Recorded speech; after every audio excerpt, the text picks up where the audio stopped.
Bueno chicos, de parte de Fórmula JD les damos la más grata bienvenida para resolver lo que viene siendo el hito 2 de derivadas, que estaba diseñado especialmente para mostrar todas sus capacidades en derivadas, desde un aspecto geométrico hasta un aspecto analítico.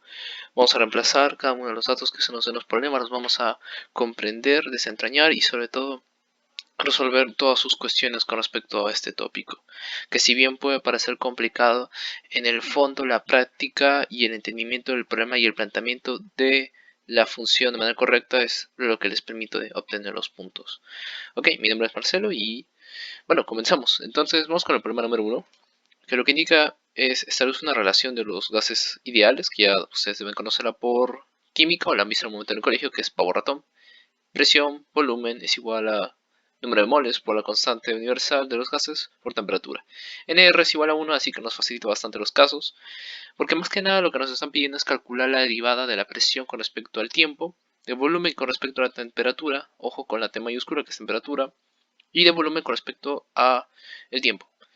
Entonces, para resolver el primer caso de todos, vamos a fijarnos en la segunda gráfica, que es la de presión-tiempo, y hay que recordar una de las propiedades geométricas de la derivada, que la derivada puede interpretarse como una pendiente de una función o como una línea tangente en un punto específico, ¿ok?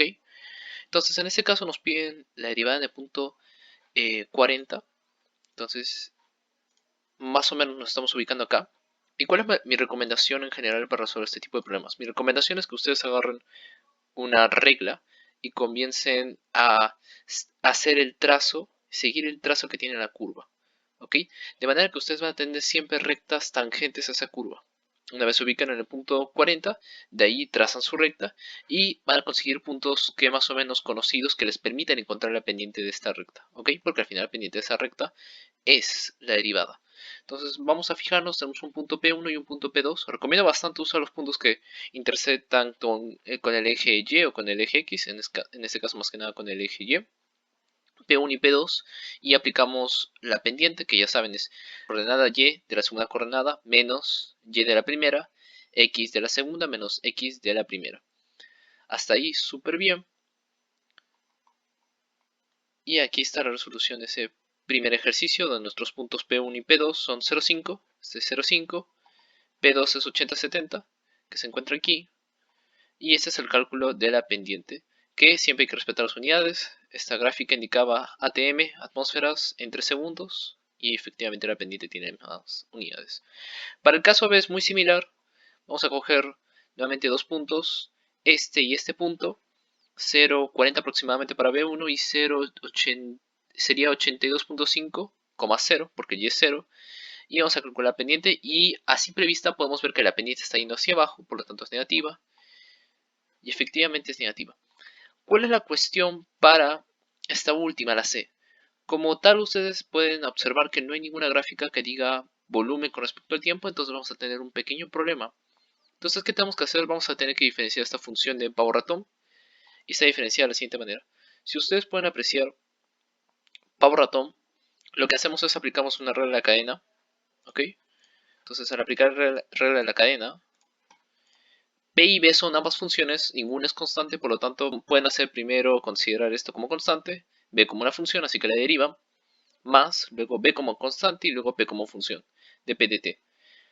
NR es 1, así que simplemente no lo consideramos, y T también es una función, así que es dt sobre dt, bueno, derivada de la temperatura con respecto al tiempo. Y ahora ya podemos calcular. ¿Por qué? Porque dp dt ya lo habíamos obtenido para 40, que es la primera pregunta, y sin embargo tenemos que ahora encontrar dv dt, que no lo conocíamos, y es más, es lo que nos piden, y derivada de temperatura con respecto al tiempo, que eso sí no habíamos calculado. Y tenemos que obviamente hacer el mismo procedimiento, trazar un T1 y un T2, y así obtenemos este resultado. Acá está la diferenciación, estos son los puntos que hemos considerado T1, T2, y esta es la derivada de la temperatura con respecto al tiempo, para después reemplazarla en la diferenciación. Esta fórmula de acá viene siendo esta con los datos reemplazados, 34, 22, que correspondían a simplemente, ustedes ya tienen las gráficas, por ejemplo, de presión y de volumen, y simplemente buscar en el dato de 40, y nada más. No es buscar la derivada, sino es buscar el dato de la función original, o sea, de presión y de volumen, no de sus respectivas derivadas, para hallar este 34 y este 22. Y luego los ordenamos todos y al final conseguimos la derivada. Un problema más que nada geométrico en cierta manera y hay que utilizar la diferenciación. Este problema es diferente, ¿ok? Y utiliza más que nada las gráficas y poder crear gráficas de derivadas o al revés usar las gráficas derivadas para poner las funciones originales. Entonces tenemos una gráfica de una derivada c con respecto a la velocidad v o en este caso x, si se dan cuenta tienen unidades de velocidad, entonces no hay mucho problema.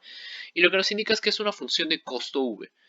¿Qué viene siendo V? V es la velocidad a la cual transita un carro por la Panamericana Sur. Como ustedes conocen, las diferentes vías de tránsito del país tienen límites de velocidad. Y en este caso el límite de velocidad es entre 60 y 90. No puede ir a menos de 60 y no puede ir a más de 90. Fuera de esos rangos, hay una multa que esta función de acá nos describe la derivada de esa función de costo. ¿Okay? Entonces, ¿cómo sería la función de costo para esta gráfica en específico? ¿Y cuál es la velocidad mínima para el costo? O sea, yo con cuánta velocidad voy a tener costo aproximadamente 0. Entonces, ¿cómo formulamos esta función? Que es muy interesante. Para formularla lo que tenemos es que entender cómo es el comportamiento de la derivada. La derivada es esta de color blanco, entonces sabemos de que en este punto la derivada es igual a 0, así que definitivamente este va a ser nuestro punto menor. Además sabemos que en esta sección es negativa, así que va a tener que ir hacia abajo. Y luego sabemos que en esta sección es positiva, así que va a tener que ir hacia arriba. Aparte, hay un dato curioso, y es de análisis importante, que en esta sección, si ustedes se dan cuenta, la función va a tender a un valor constante. Obviamente porque el costo no puede subir siempre, porque simplemente termina de ser una millonada, por ejemplo, si tú excedes a 200 km por hora. ¿Y qué es lo que pasa? Si tú consideras que en esta sección, o sea, conforme se vaya en infinito, esta gráfica va a ser constante en cierta manera, si es la derivada, la función original se va a volver una lineal, ¿ok? Porque recuerden que si yo tengo una gráfica, esta es derivada de x, que es constante, mi gráfica de x va a ser lineal. ¿Ok? Y ahora, ¿cuál es la velocidad mínima para el costo? Bueno, a simple vista uno podría decir que la velocidad mínima se encuentra en el punto aproximadamente 28-27 km por hora, donde es la derivada 0. Se podría decir que es el punto mínimo de costo. Pero hay que darnos cuenta de un análisis de dominios. El dominio, tanto para la derivada como para la función, es solo de 60-90. Acá está graficado totalmente porque es la conveniencia de graficar la función entera. Pero esta función en la realidad no existe fuera de este dominio de 60-90. Y obviamente podemos observar que definitivamente un punto en 60 es mucho menor que un punto en 90. Entonces, la velocidad mínima para la función costo es simplemente la velocidad, el rango justo para entrar al límite de velocidad, que sería 60. Entonces, para la pregunta 3 tenemos un electrón que está realizando una rotación con respecto a un eje, ¿ok? Y tenemos una pared detectora de electrones, que si se dan cuenta es como si un rectángulo estuviera en 90 grados, es tangente a este punto P y tiene 90 grados con respecto a este radio que hemos trazado, ¿ok? Entonces, del electrón conocemos que a una velocidad angular de 360 radianes por segundo y la rotación inicia en el punto P y se indica su sentido en la figura que va en sentido antihorario. Aparte conocemos este radio y nos pide determinar cuánto vale el segmento SP en términos del ángulo y el radio. Para ello vamos a extrapolar este diagrama y solo vamos a considerar el círculo y se van a dar cuenta de que el segmento SP es esta altura H, lo podemos llamar de esa manera. Este es el radio R y yo tengo aquí el ángulo θ. Ahora hay que recordar de propiedades trigonométricas que yo puedo expresar este y este elemento del triángulo que vendrían a ser el cateto opuesto y adyacente como la tangente de este ángulo, siendo la división de cateto opuesto entre adyacente. Y efectivamente es lo que está indicado acá. Entonces mi cateto opuesto sería SP y mi cateto adyacente sería R. Y yo simplemente tengo que mover el R para otro lado y tener una función de SP, del segmento SP, que es lo que nos piden. Ahora ve, ¿cuál es la velocidad de proyección del electrón en la pared detector? Y dice que lo imaginemos como si fuera una sombra que se estuviera reflejando dentro del detector de electrones, después de que un electrón diera un doceavo de vuelta. Entonces, ¿cómo lo imaginamos? Si nosotros pensamos que la velocidad de esta sombra, nuestra sombra estaría yendo en esta dirección, ¿ok? Entonces depende del incremento de esta magnitud h, bueno, en esta sección, que ahora es x. Entonces, ¿qué podría decirnos la velocidad de x? Nos podría decir pequeños cambios de x con respecto al tiempo, que es nada más y nada menos que la derivada de x, ¿ok? Eso sería la velocidad, esta magnitud. Y como nosotros tenemos la derivada de x, simplemente derivamos con respecto a dt en esta sección y después derivamos acá también. Derivamos, sale secante al cuadrado y aparte hay que derivar lo que está dentro, porque es una regla de la cadena, porque teta no es una constante, es una función, entonces hay que sacar la derivada de teta con respecto a dt, que es nada más y nada menos que la velocidad angular, que la tenemos como dato. Y acá se encuentra la solución.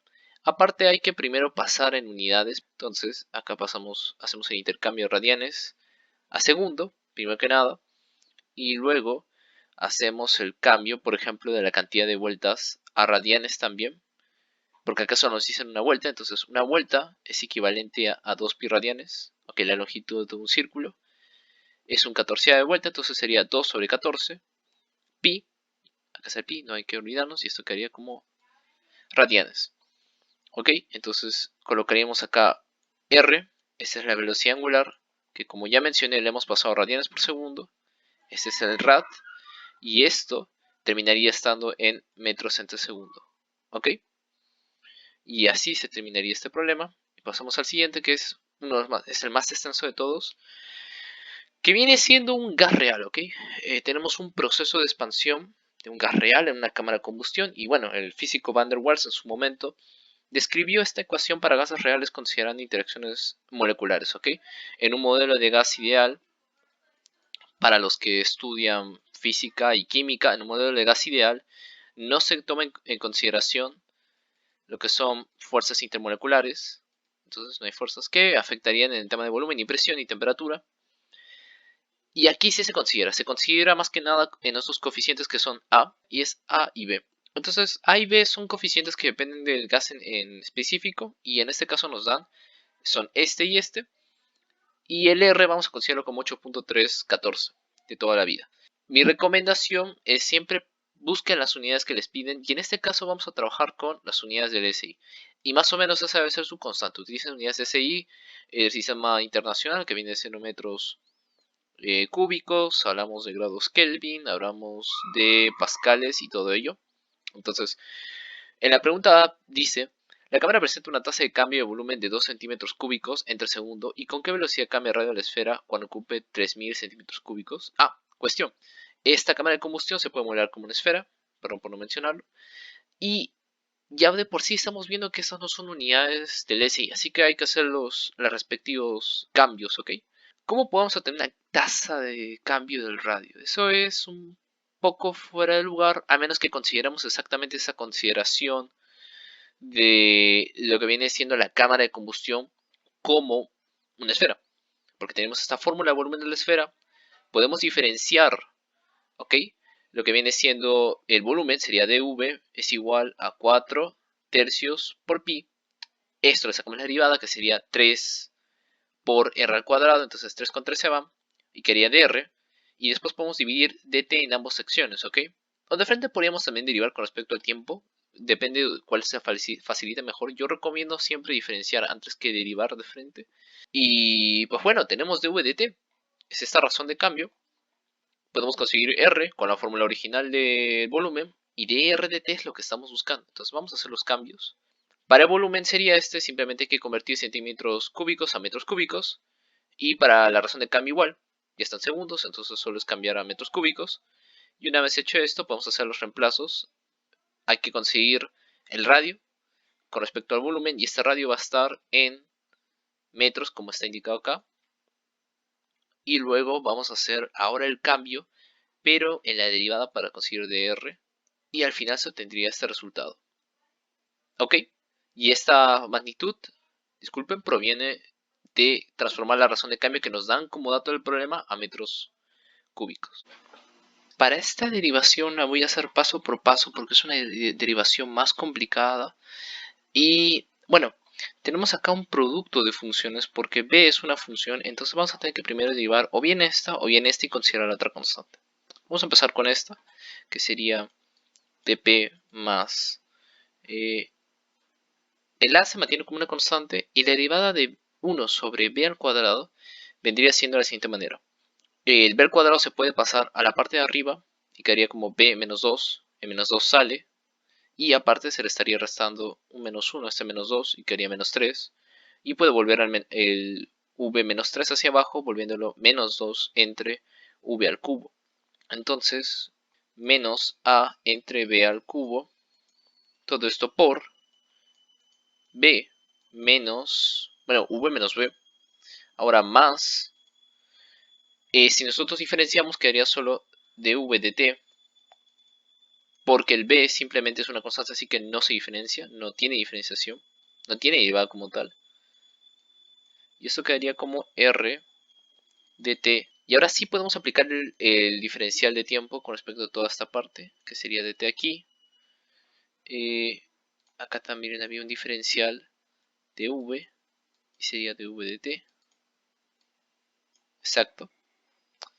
Porque una vez que nosotros derivamos acá, hay que recordar que esta es una función también, entonces esta función se tiene que derivar y quedaría como dv más dv dt p más v cuadrado a r dt. Y acá también. Y así quedaría nuestra función diferenciada. Ahora, este proceso es un proceso isobárico de presión constante, así que esta derivada no existe, tal cual. Entonces nos quedaría de la siguiente manera. V3 dv dt por b dv dt en esta otra sección. P más a v cuadrado más r t dt. Y nos preguntan el ratio de aumento del radio. Entonces vamos a tener que fijarnos que hay que volver a encontrar dv dt, porque de eso depende el ratio del radio. Entonces vamos a ordenar esto.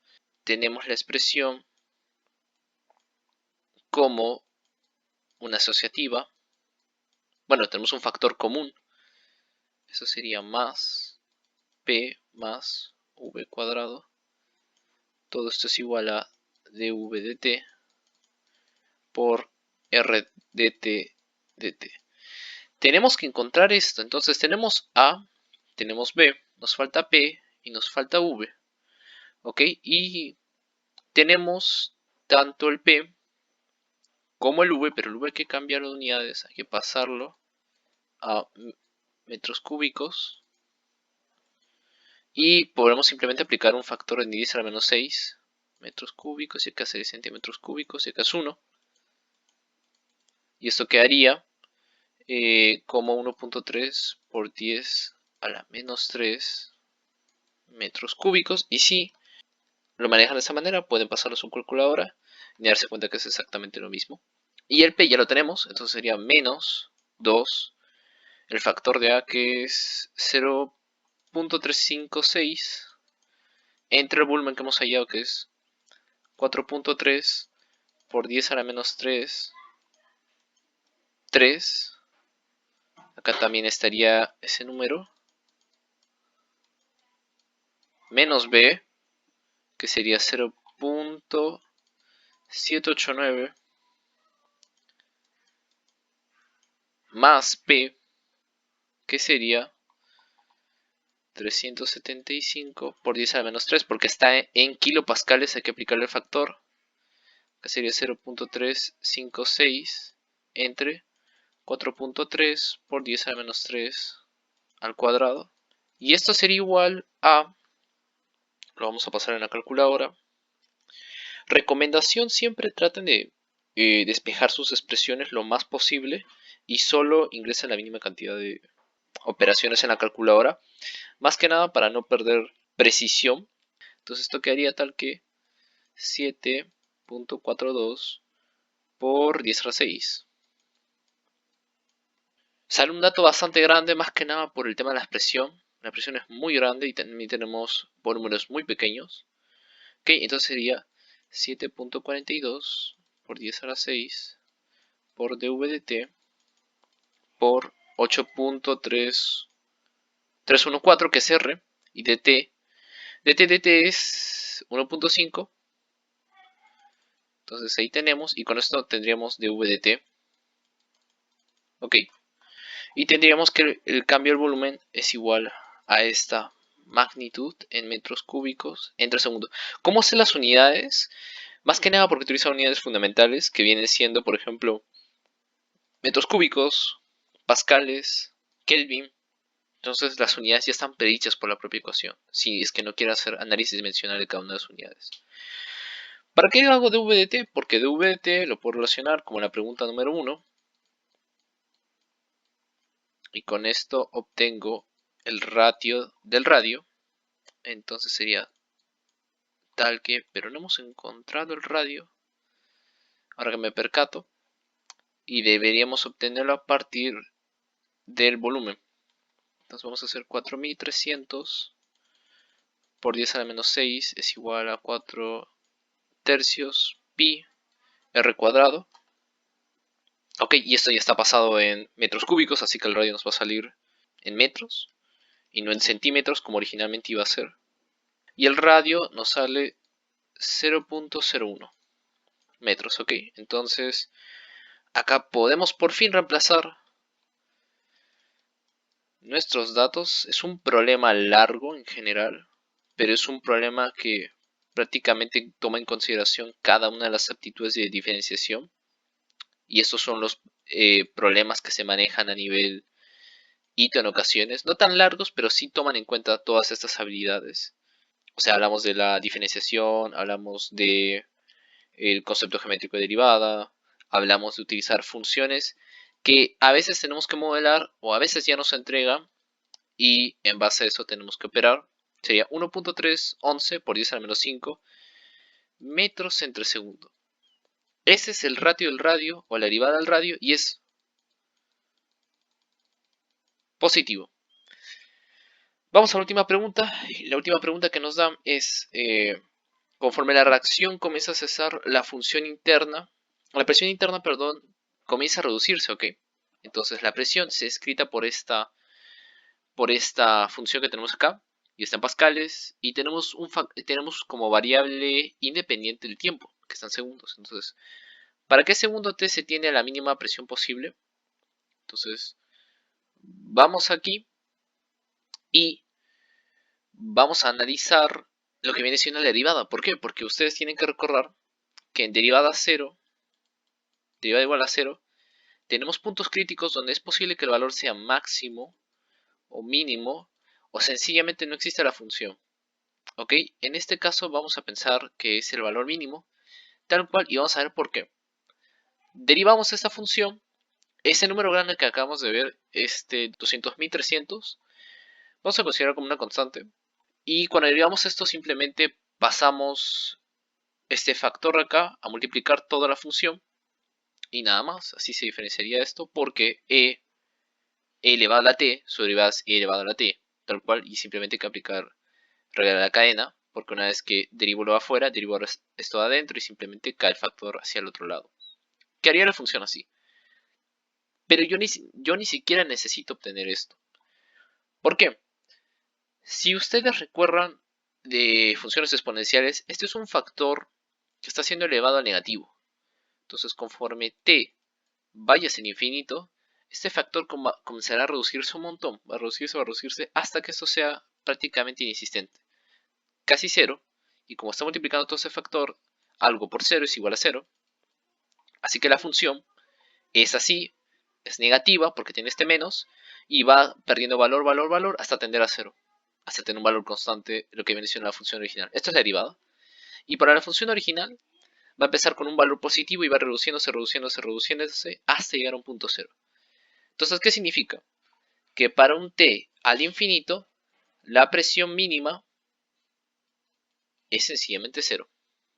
Y esto es un problema que tiene que ver más que nada analizando tanto la derivada como la función en sí, utilizando este factor exponencial, que ustedes van a desarrollarlo aún más en ecuaciones diferenciales. Espero que les haya gustado y si tienen alguna consulta no olviden de preguntar en la caja de comentarios. Y realmente esperamos de parte de Fórmula JD, esperamos que les haya ayudado esta explicación completa, full, de cada uno de los procesos que se tiene que hacer para resolver este hito número 2 de derivadas. Gracias.